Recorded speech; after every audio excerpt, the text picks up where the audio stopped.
Hello viewers, আসসালামু আলাইকুম। কেমন আছেন সবাই? সবাইকে পবিত্র ঈদ উল ফিতরের শুভেচ্ছা এবং ঈদ মোবারক। এই যে আমি আজকে ঈদের দিনে বাচ্চাদের জন্য কী ছোটোখাটো একটা আয়োজন করে নিয়েছি বা কী রান্না করে নিয়েছি তা আপনাদের মাঝে দেখিয়ে দেব।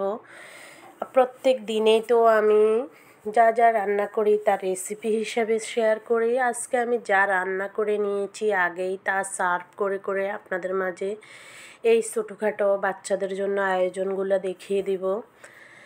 এই যে প্রথমে আমি সকালে উঠেই আমি এরকমভাবে সেমাই রান্না করে নিয়েছি। সেমাইটা আমি একটু রসালো ভাব করেই রান্না করেছি। আমার কাছে এরকমই ভালো লাগে, দুধ দিয়ে রসালো সেমাইটা। কার কার কাছে ভালো লাগে একটু জানাবেন। এই যে আমি আবারও বাচ্চাদের পছন্দনীয় নুডলস রান্না করে নিয়েছি। নুডলসটা সুন্দর করে সার্ভ করে বাচ্চাদের জন্য নিয়ে যাচ্ছি। এবার সকালবেলার এই আয়োজনটার পরে আমি দুপুরের পরে আবার রান্না করতে চলে যাব। রান্না করে নিয়ে কী রান্না করে নিয়েছি তা আমি দেখিয়ে দিব। এই যে আমি কাতল মাছ ভুনা করে নিয়েছি।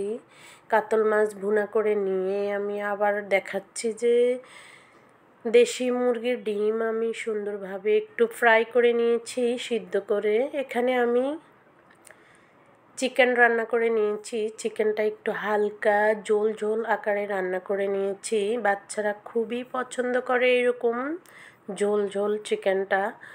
এই যে আমি এখানে গরুর মাংসটাও রান্না করে নিয়েছি। গরুর মাংস আমি খুবই সিম্পলভাবেই রান্না করেছি। প্রত্যেক সময় যেরকমভাবে রান্না করি সেম এরকমভাবেই রান্না করেছি। এই যে আমি এখানে পোলাও রান্না করে নিয়েছি। পোলাও রান্না করে নিয়ে এবার আমি একটু ঠান্ডা করে নিয়ে বাচ্চাদেরকে সার্ভ করে দিয়ে দেব। এই যে আমার এই ছোট আয়োজনগুলো কার কাছে ভালো লেগেছে, হয়তো আপনারা আরও একটু বড় মাপের আয়োজন করে নিয়েছেন। আমি আমার সাধ্য অনুযায়ী এরকমভাবে ছোট আয়োজনগুলো করেই বাচ্চাদেরকে আনন্দ দিয়েছি। আনন্দ বা খাওয়ার জন্য যে আনন্দটা, ওইরকম একটা আনন্দ হয়েছে।